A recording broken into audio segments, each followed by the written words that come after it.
If you're looking wistfully out the window at a frozen or snowy gray day, you know that winter can be a real drag. Some birds fly south for the winter, and sometimes those birds clog up South Florida roadways. But what if you could fly so far south that it became spring again? That's what the bar-tailed Godwit does. But soaring into the wild blue yonder in search of opportunity can really pay off in life, death, and taxonomy.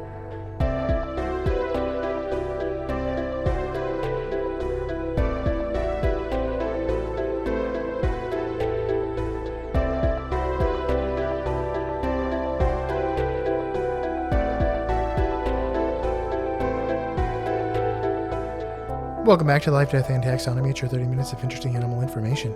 I'm Joe. And I'm Carlos. Thank you to Cassie for the creation of our theme song. To hear more of Cassie's music, please search Cassie Michelle on YouTube or Spotify. And thank you to Johanna for the creation of this week's artwork. To check that out, you can follow us on Facebook or Twitter at LD Taxonomy, or visit us at our home on the web at ldtaxonomy.com. And a very special thank you to our patrons, to Tristan Taylor, Jesse Raspolich, Carol Raspolich, and Richard Kaspar. Thank you so much for your support. It's greatly appreciated. Thanks for helping us keep the lights on. And today we're talking about Godwit the Soarin, but more on that later. Oh, that's my... It is? It's my nickname. No, that's not the same thing. I said Godwit the Bolden, but because it just works. That's good too. That's good too. We haven't talked about Elden Ring in enough time, so it's been too long. So, but yes, we are talking about the bar-tailed Godwit, which this is the first I'm learning about the entire genus of birds. This is a kind of bird. There are terns, there are gulls, and there are godwits. Yeah. Which the ornithologists are just wishing they could slap me in the face going, of course there are godwits. But, yeah, interesting category of bird. We're going to call it here the Godwit the Bolden, which is what I already said. It's a deep Elden Ring cut. Actually, no. If you've played Elden Ring, then you know what I'm talking about. It's not that deep of a cut. We're also going to call it the Trail of Spears, because their beaks are like spears. The educated voters, because they head to the polls. Bibby gets credit for that one. That's one that she came up with while we were bathing the kids tonight. And then Darth Vader. Nice. It's a waiter. And Yeah. it's just... And it's going to serve you up a delicious platter of interesting animal facts. It sure is. We'll be your waiters this evening or morning or whenever you're listening. Is there a science about it?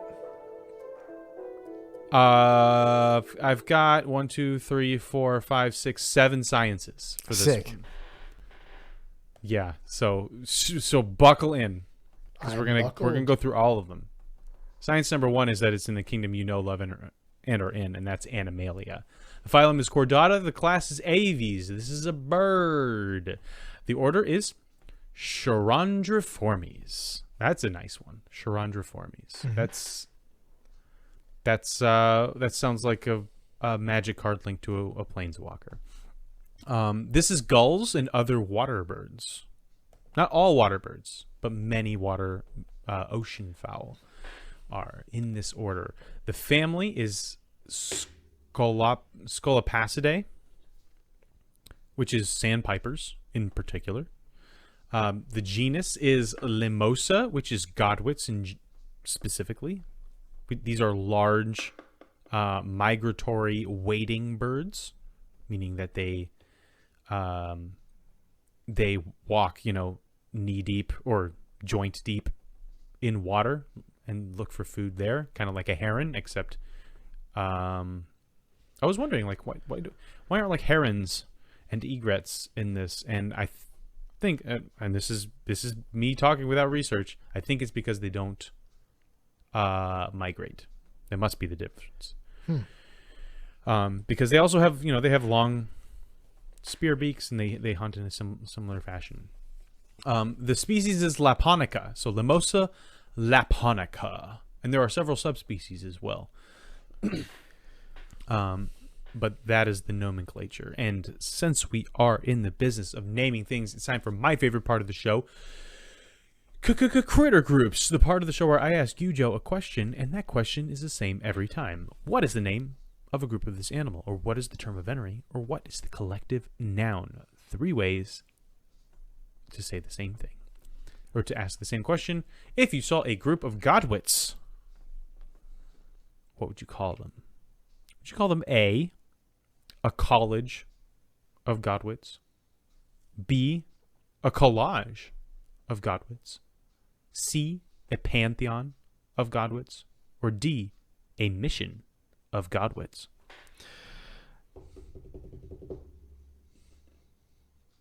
A collage, final answer. It's incorrect. Is I it- am. is I it a can't. college? I was. I thought that was a throwaway. It's a pantheon. Well, see, the thing is, I thought that one made sense. Mission and pantheon made It sense. does make sense. So they can't be a term of venery if they make gotcha. sense.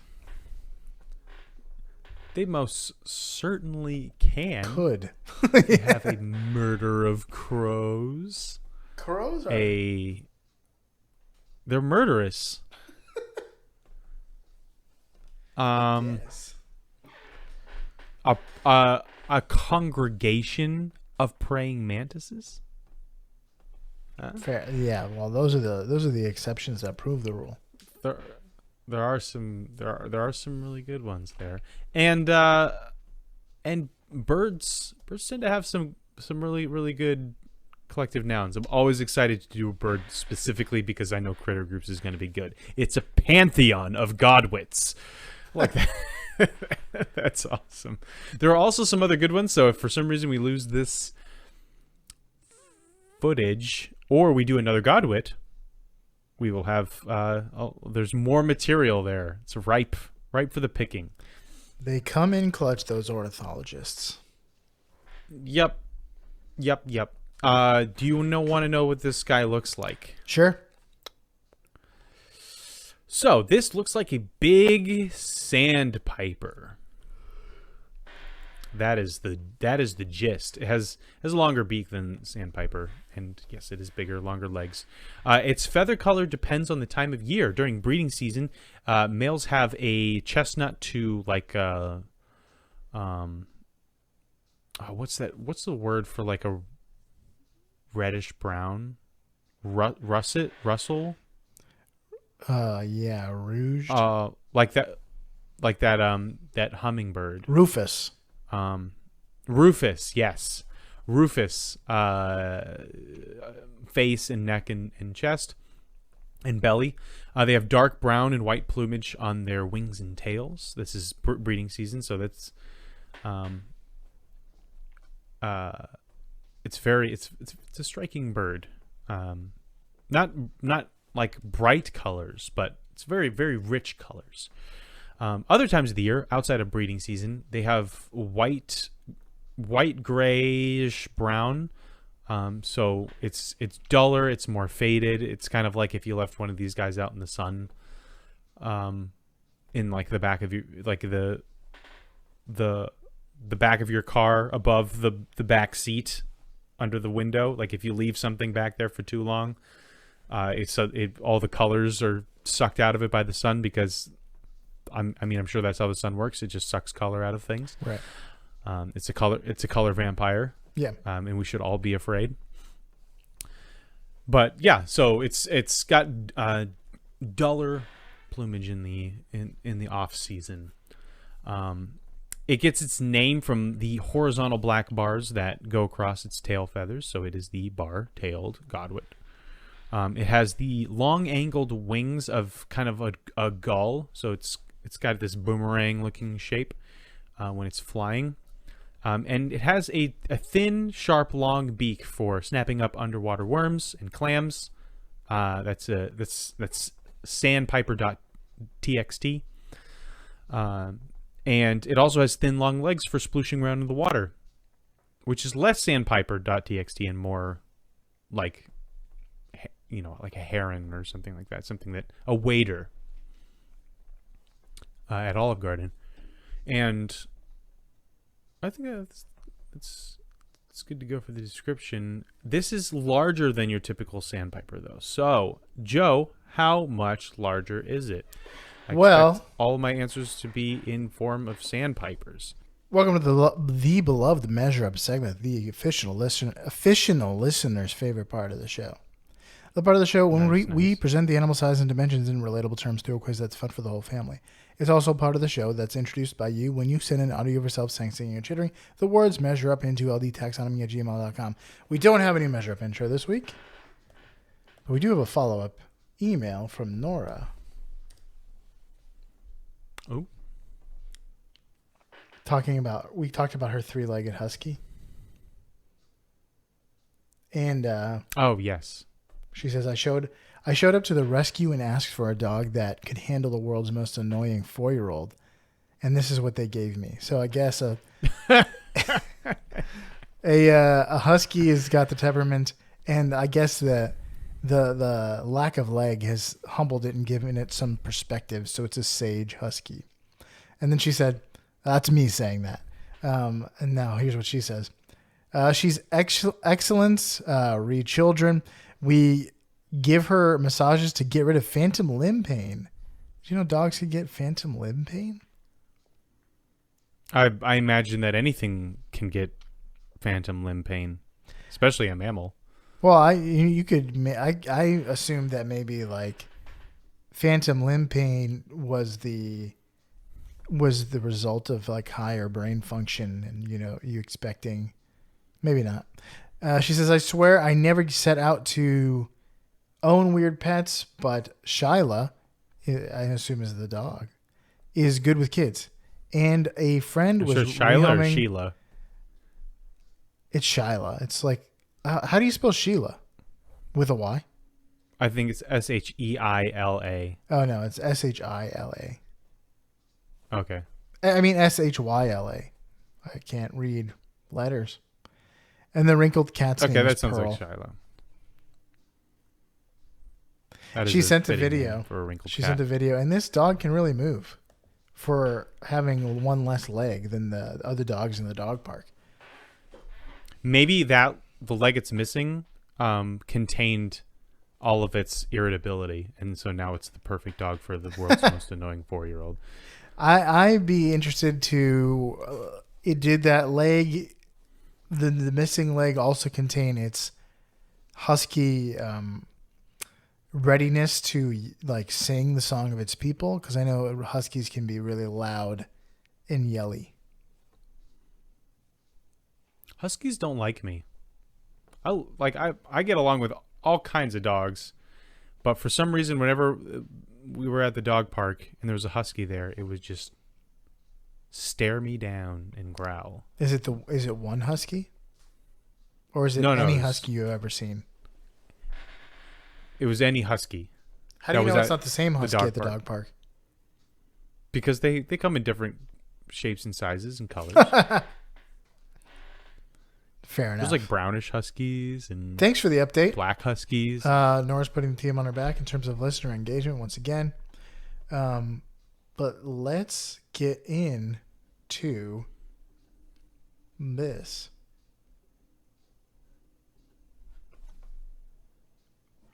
Measure Up. Funny. Oh, since we don't have a new Measure Up intro, that means we have to hear from an animal, and Carlos has to guess what it is. Without further ado, the listener's favorite part of the show.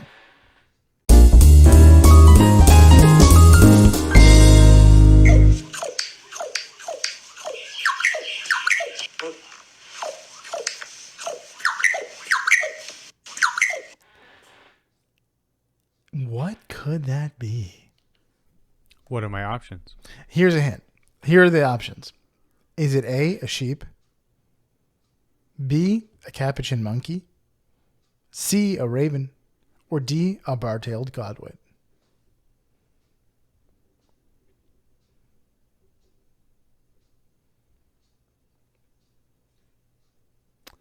Man, that sounds just like the bird that they put in in Ghost of Tsushima that like leads you to secrets on the island. Like has a very similar cry to that. So I was really hoping that you were gonna say 4 different kinds of birds, and one of them was gonna be like the yellow Japanese songbird or something like that. And I was gonna be like, got it. I knew that one thanks to video games. The Mockingjay. No, that's not a real bird, is it? No. I'll go with the Godwit. It doesn't sound like it could possibly be a sheep. Monkey is a possibility. I don't know what the third thing was, but I'm going to go with Godwit. Final answer? Yep. The correct answer was the thing you couldn't remember. It was a raven. Oh, a raven. I've never heard a raven make that sound. Ravens can make a ton of different sounds. They're quite talented. Let's talk about length. Yeah. Oh, ready? What? Yeah. Nevermore, I was going to say. They're between 37 and 41 centimeters or 15 and 16 inches. How many Godwits go into the length of Frodo's journey from Bag End to Mount Doom? Oh, this is fun. 16 inches. Here's a hint. There are several estimates for the distance traveled, but we're going to go with the estimate made by cartographer Karen Wynne Fonstad. And the trip also took 183 days. Yeah. Well, when they were in Lothlorien, there was all kinds of timey-wimey nonsense happening, so who knows how long it took. I mean, I know exactly where they went and all this stuff. I have no idea how far this stuff is. They also spent a month in Rivendell? They spent a long time in Rivendell. Well, the Hobbit spent a long time with Tom Bombadil at the get-go. I thought that was only a few days. A lot of. It took them days just to get there. They spent some time with some of the wood elves on the way. They got captured by the Barrow Wights. They spent some time with Tom Bombadil. Then there's Rivendell was a while. Lothlorien was a long time. They were lost in Immenmuil for a few weeks, I believe. And they stayed with Faramir for a little while in Ithilien. So, and it took them like a week to get across Mordor once they got in there. So the movie makes things seem like they took not very much time, but in the book, everything takes longer in the book, including reading it. I mean, I really don't know. If Bree is a 6-day walk, at least from Rivendell, that is a long way. They have short legs, though. Yeah, so it's even longer for them. I mean, it's the same distance, but it takes more effort. I'm going to say 1,000 miles. That sounds like way too much. No, I mean, in 6 months, you could walk 1,000 miles. Yeah, because the Appalachian Trail goes from Georgia to Maine, and that takes 7 months for through hikers to walk. And those are like full-grown humans, so, and that's like I think upwards of 2,000 miles. So I'm gonna go 1,000 miles. Final answer? Or no? No, because I need to figure out how many Godwits go in there. Mm-hmm. At least a few. 3.9 million. Final answer? Godwits. Yes. Yes, yes. The correct answer is 7 million Godwits. It is a 1,500-mile journey? 1,779. Or 2,863 kilometers. It was long. That is a long way. But apparently, there and back again. We could all make better time. Apparently. Than the hobbits. They had a lot of detours. Yeah, it helps to not constantly be captured, and it also helps to be taller. It does indeed. And to not have an ancient evil strapped around your neck. I was reading an article that literally said that. It's like, you could do a lot better if you walk like 12 miles in a day like an average person can. But you also wouldn't have the most powerful evil in the world around your neck. So it will be harder for Frodo. Poor Frodo. Just put it in a box or like your backpack or something. Why does it have to be around your neck? Like, take it off your neck and put it in your backpack and forget about it and just move on. I mean, it's going to be whispering your name the whole time, but like, just put on your earbuds. What if you lose your backpack? It's more safe your AirPods around your neck. Everyone loses their AirPods. What if you lose your neck? That's true. Well, then you don't have to worry You're going to about lose your neck anymore. You're going to lose your neck because this thing is, like, at the end of the movie, his neck is just, like, just charred with how heavy this thing is. Anyway, we're on a detour, but... Let's talk about like the Hobbits. Female. I guess tell Faramir to bring us where we're supposed to go. Osgiliath. Let's talk female weight. Females are bigger, as is the case with many bird species. They're 260 to 630 grams, or 9.2 to 22.2 ounces. So around 4 Godwits equal the weight of this early Renaissance period sword. What's the sword? Like a kind of sword? Or yeah. There's sword? No. Not like Excalibur. Not like Excalibur. Yeah, a kind of sword. Here's a hint. The sword was developed to sacrifice speed for reach and power. It played a pivotal role in the 1689 battle against the forces of William of Orange. The sword's wielders withstood a round of musket fire before hacking the shooters to bits. Shortly after this, though, the sword was made obsolete by developments in firearms. 22...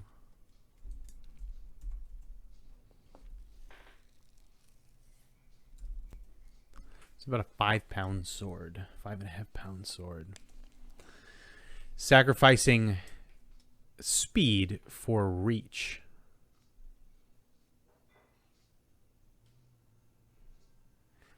See, I want to say the rapier, but those are pretty fast.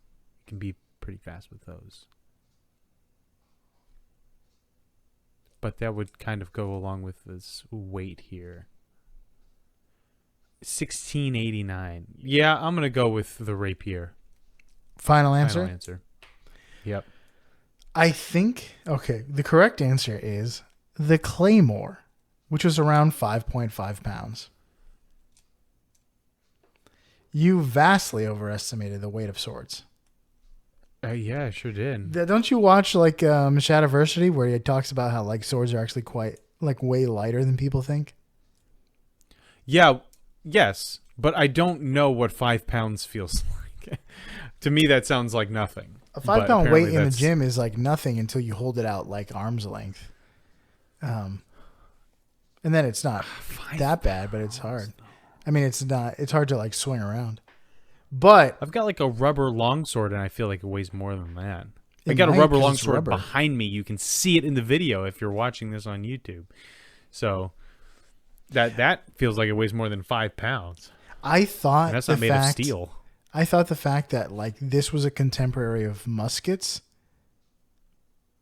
would be a red herring, because I did not know that the claymore seems like such a like classic medieval weapon is a Renaissance period sword. Yeah, that's why I went.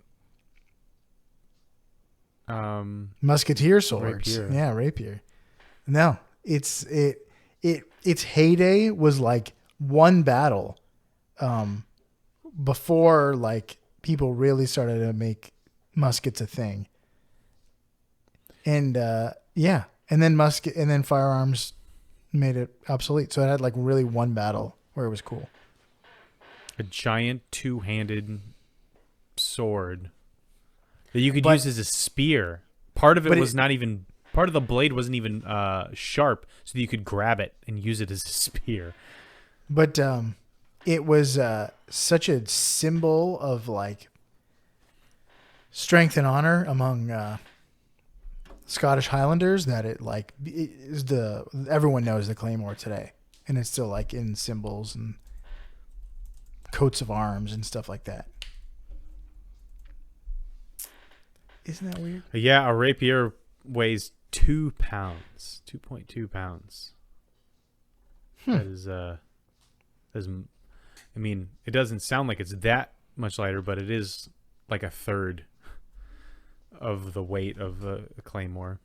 Yeah, and also weight that's farther away from you is harder to wield.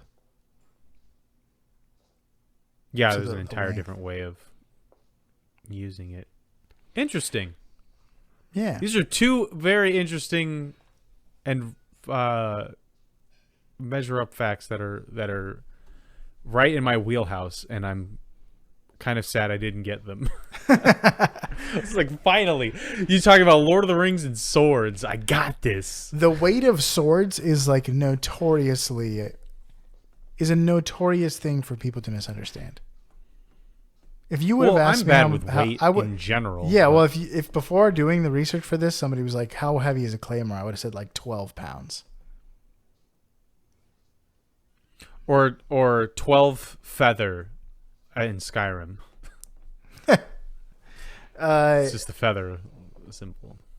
Do you have any fast facts? I have fast facts, and I also have an animal encounter story. Ooh. I guess this is a good place to put it, but it wasn't mine. It was my parents. My parents and sister just went to Puerto Rico for Christmas, and they went to the island of Vieques off the coast of the island of Puerto Rico. So it's island off the coast of another island, and like it's not easy to get there. There's like one ferry. There isn't a lot on the island. It's very it's not very developed. It's pristine, or more pristine than most other places. Anyway, they went there specifically to do the bioluminescent stuff. I think you did it at in Indian River, right? Yeah, Titusville. Bibby and I did it as well. I don't know what your experience was, but the bioluminescence was there, but it wasn't very bright. Same. Like the whether the moon is out, whether there's like light pollution nearby, the time, the temperature of the water, and just the time of year and all this stuff. All these things need to line up and the weather all needs to line up to make it a good night for bioluminescence, and it wasn't for us. We saw some cool. It was cool to see like some light, some like you dip your hand in there and you can see its outline in grayish white, which was cool. But they saw the real deal, the bright blue Pandora Avatar stuff, and that's due to not quite microscopic, but very, very tiny organisms called dinoflagellates, little animals that, when disturbed, glow with bioluminescence. And no one knows why. So my dad did his master's thesis on this. He did it. His master's thesis for landscape architecture was done on the dinoflagellates in Vieques, in Mosquito Bay on Vieques.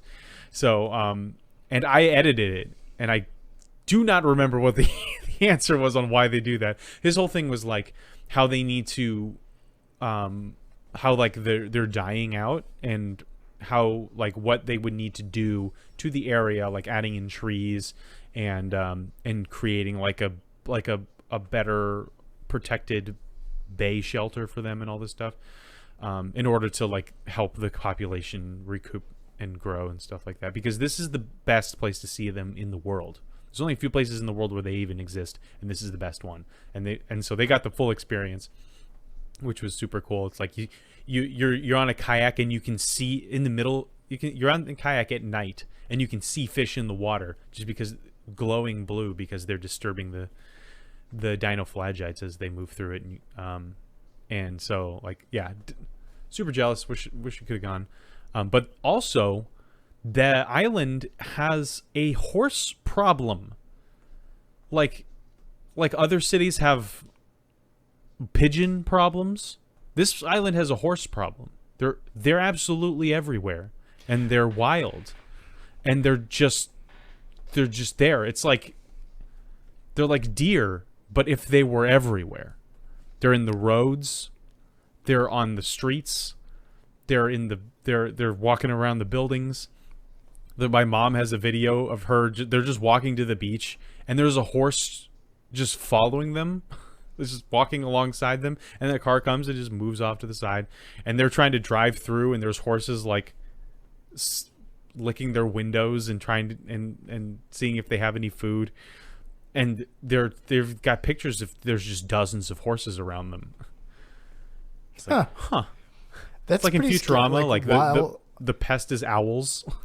Wild horses that are like also very like friendly with people or like used to people. So it's like a giant animal that wants food from you that you might not have. Oof. Yeah, it's I mean they said they didn't feel like scared or anything, but because the horses seemed really chill. But yeah, it's I've never thought that there would be an area that it's just a bunch of wild horse, not ponies, full on horses. And if you go out and walk around, they may just kind of sidle over to you and see what's going on and hang out like if they were squirrels or iguanas in South Florida. Yeah, it's like iguanas in South Florida. They're just, you just walk into an area and there's a field and there's 60 of them. Whoa. So, yeah. How do you spell Vieques? Go check out. With a Q. Viequeus. Vieques horses. Interesting. I actually haven't looked it up because all I've done is look at the pictures that they showed me of their vacation, and I was like, huh. Interesting. Okay. Yeah.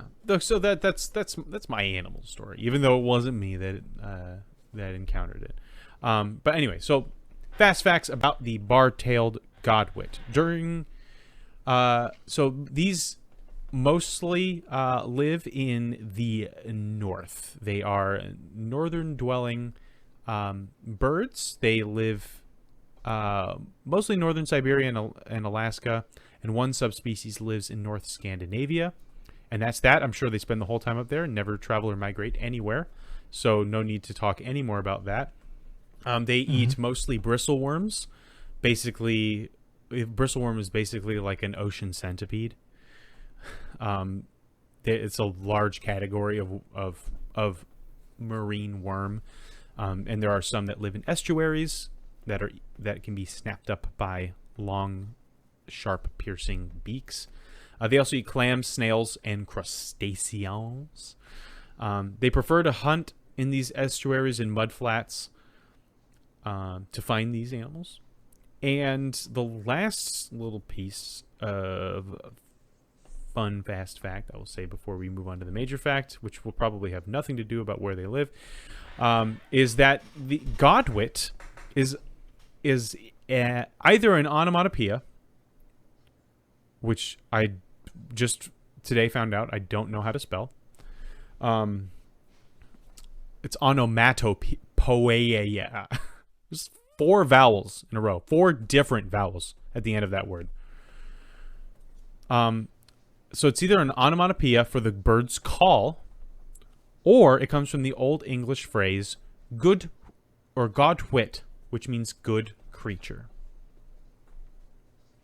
Huh. So it does not have anything to do with deities. But the term event. So the term Venery doesn't make sense. Nope, it doesn't. We're back it has to full circle. It's just a good creature. Well, they named it Godwit, and then I guess the understanding of that fell out of style or fell out of understanding, and then some ornithologists said, "Oh, it's like a pantheon because there's a bunch of them and they're gods, kind of." Elden Ring is probably a pantheon of gods. That it has a pantheon of gods that have names that are probably they mean good something. Like Godwin probably means good something. Godwin, Godric. Yeah. Godfrey. Yeah, maybe if it's like an Old English thing, it's like good wind. Good Rick. And that's all I got. Care to grace us with a... I mean grace in the most literal and also least literal way possible. Guidance of grace. Actually, Godwin actually means friend of God. Oh, okay. Never mind. But there goes that theory. Okay. Let's talk about the fast fact I'm calling long haul birds. I mean, the major fact. Bar-tailed godwits have the current record for the longest seasonal migration in the animal kingdom.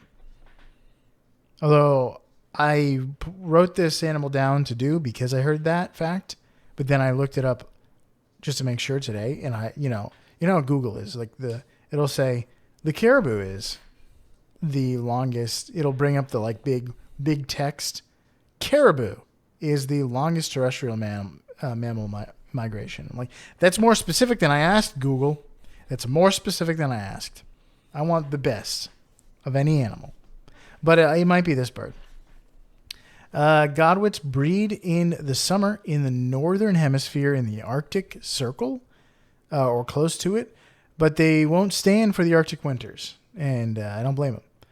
They make a long journey south to temperate climates to wait out the big freeze. So there's different subspecies you mentioned. I think there's 4 or more, but they travel to different locations throughout the year depending on what subspecies they belong to. So Laponica, it's like I think you said the Limosa laponica is this subspecies, and they travel between Scandinavia and Africa, which is was a good amount of distance. And then Men's beery, that subspecies, travels between Siberia and Australia, that's quite a distance. But then the Bowery subspecies travels between Alaska and Australia or New Zealand throughout the year. Alaska to New Zealand, across the Pacific and quite a ways south. I always think of New Zealand as being like right there next to Australia, like Madagascar is to the mainland Africa, but it's pretty far away and down. Yeah. Like south. Yeah, that's a big difference. If you travel there from here, it's like a long flight or a couple long flights. So the Bowery subspecies takes the cake for the longest migration. They can travel a total of about 11,000 kilometers or 6,835 miles. But they also travel distances of 6,000 kilometers or 3,728 miles to 8,600 kilometers, or 5,344 miles in single shots, which is quite crazy. So how do they do that? Yeah. So they need abnormally large fat reserves to be able to like expend energy for that long without stopping to refuel or rest. So in fact, they carry the most fat stores of any migratory bird. So they still need to get up in the air. So they reduce weight by having extra small digestive organs. And it's occurring to me that they might have mentioned that in the information I was reading, because small digestive organs also mean more fat is stored. So like your digestive system breaks down and uses food energy. But if you have less, like if you have shorter intestines or smaller digestive organs, you're not going to be able to use it all, and more will go into storage. So So to lose weight, you're saying I need a longer digestive tract. Yeah. I see. The gears are turning. So they also use weather patterns and seasonal wind shifts to aid in their flight. And they seem to be able to predict changes in the wind and prepare for departure at the exact right time. It's true for a lot of migratory birds, where like they seem to know when the wind is going to change before like humans can know with instruments. So it's pretty interesting. But that's all I got for that. I see that the round trip is 18,000 miles. Yeah. So that means that like the trip there is more like 9. Yeah, it could be. Yeah, 9,000 miles. It depends on the bird. So there were studies where they literally tracked individual birds. So some of them might, the longest one might go like really far, like 9,000 miles. Yeah, for Boweri. Yeah. Limosa laponica Boweri. Yeah. It's interesting that they don't like go to the equator or something. Why they go to the literal opposite end of the Earth, close to the other pole. Well, they're going they're going from spring to spring, aren't they? Or like spring and summer to spring and summer. They're going to the other side of the Earth I said they don't do Arctic winters. I don't think they do winters at all. Yeah, but winter in, Turkey is going to be fine compared to, winter in New Zealand is pretty bad. Yeah, but like places that experience seasons usually have explosions of nutrients in the spring. So if you can ride that spring wave, that's pretty good. So it's interesting where they just follow spring. Just go wherever in the world it's spring. Yeah. Interesting. Spring and summer. I always find it like really interesting the fact that there's that different parts of the world experience seasons at different times. So, like it's not winter in Australia right now, but Christmas still happens in December for Australia. So for them, winter and Christmas are not things that they associate outside of like, media and pop culture and stuff like that. But if it weren't for that, like, I'm dreaming of a white Christmas. What? It is summer. It's December. Do they have a white anything? Does it like other than like high elevation? I'm not sure it snows. Snow even. I'm sure it has, but they don't. I think the highest elevation is that like one big table mountain in the middle. Yeah. And that's not high enough to like just be a snow-capped mountain. There are plenty of places to enjoy snow in Australia. Some of the major destinations include the peaks of the Australian Alps, like Perisher, Threadbow, Charlotte Pass. Sounds like I was So I wrong. guess you have to go up in elevation and it has to be cold. I figured it wasn't like a completely snowless continent. But it does seem like the south, the places closer to the South Pole have much more temperate winters than the places closer to the North Pole. Like, I would rather endure a winter in South Africa or Chile or something like that than, Iceland or Norway or something like that. But if I was just trying to southern escape the winter, get colder. Australia is I remember I went a weird place. I went to South Africa in the summer, and it was not cold, but I wore a sweater. It was July in South Africa, and I wore a sweater the whole time, pretty much. Like, it got chilly, but it wasn't like freezing. So it was really weird, and I was not prepared. I was not prepared for it not to be blazing hot in July in Africa. It's Africa, but nope, it's way down there.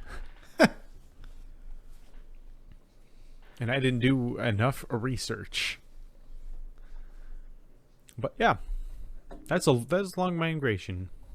I wouldn't want to make it. I'd probably stop at the equator and be like, I'm good, guys. I'll meet you back up in Siberia come spring again. I'm going to hang out right here and die in Portugal.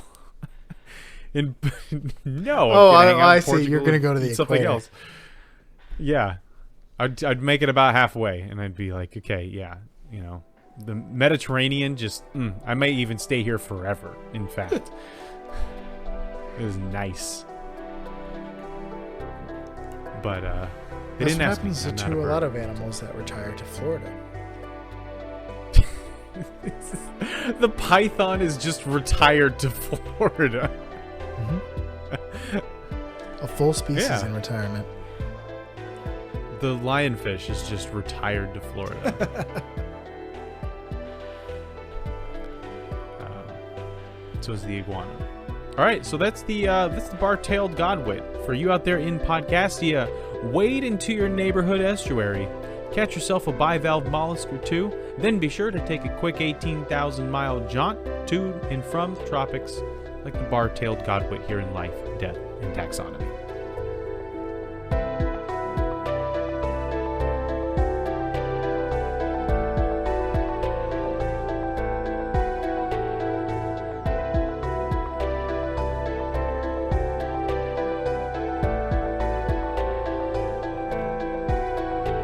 Hey Taxonomy Titans, I just want to remind you that we now have a Patreon. Patrons can see full video episodes and get shoutouts on the show.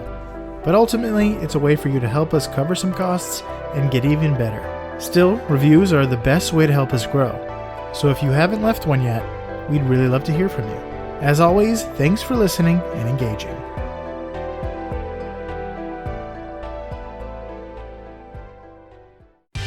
Life, Death, and Taxonomy is my favorite in the world podcast.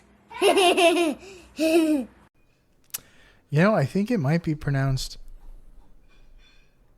Caradriformes, because it's not Chordata. Charadriformes? Caradriformes. Maybe. Caradriformes?